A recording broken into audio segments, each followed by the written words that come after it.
ইউনূস সরকার ক্ষমতা ছাড়ার 3 দিন আগে যে এগ্রিমেন্টটা করা হয়েছিল, সেই এগ্রিমেন্টটার ভিত্তিতে আমেরিকান সাউথ এবং সাউথ ইস্ট এশিয়ার চার্জে যিনি আছেন সার্জিও গোরি, উনি কিন্তু আসতেছেন। উনি যে প্রস্তাবটা নিয়ে এসতেছেন সেটা উনি বলছেন যে চীন থেকে আমরা যে প্রযুক্তি সাহায্য পাই, সেই চীনের কোম্পানির উপরে আমরা দিয়েছি আপনার নিষেধাজ্ঞা, সুতরাং তাদের কাছ থেকে আমরা এগুলি আনতে পারবো না, এই এগ্রিমেন্টে আছে।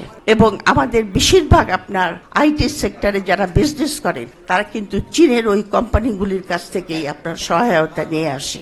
সুতরাং এখানে যেটা দরকার হবে, বিরোধী দল এবং সরকারি দল বিশেষ করে এই ইনিশিয়েটিভ আসতে হবে যারা সরকারি দলে বসে আছেন, যে একটা জাতীয় ঐক্যের প্রয়োজন হবে। সেই জাতীয় ঐক্যের প্রয়োজনের প্রথম ধাপ হবে আপনি জুলাইয়ের যে আপনার সম্ভাবনা, যে স্বপ্ন গণভোট, সেটাকে আপনি পরিপূর্ণভাবে আপনি সেটাকে ইমপ্লিমেন্ট করবেন। কিন্তু আমি যেটা দেখতে পাচ্ছি সেটা যে এই সরকারের ভিতরে অনেক লোক আছে, একজন বলেছেন, যারা আপনার এসালমের মতো লোকদেরকে প্রোটেকশন দেওয়ার জন্য যত রকম কাজ সবই তারা করছেন, সংবিধানের ব্যাখ্যা দিচ্ছেন, অমুক করছেন, তমুক করছেন, ব্যাংকিং সেক্টরটাকে উঠতেই দিচ্ছে না এই এসালমকে প্রোটেকশন দেওয়ার জন্য। এবং ব্যাংকিং সেক্টর না উঠতে পারলে বাংলাদেশের অর্থনীতি মাথা তুলে দাঁড়াতে পারবে না।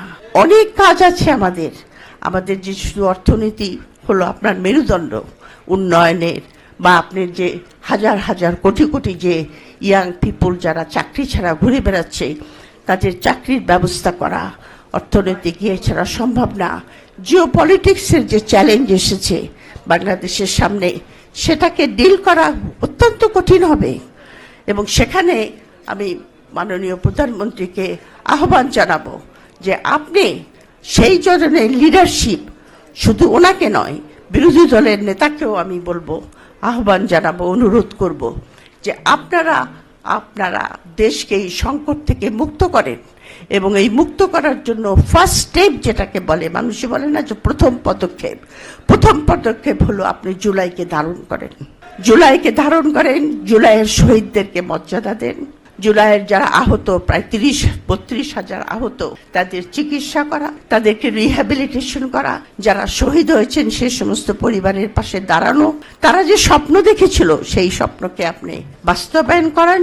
সুতরাং আমরা তাহলে এই সংকট থেকে বেরিয়ে আসবো বলে মনে করি।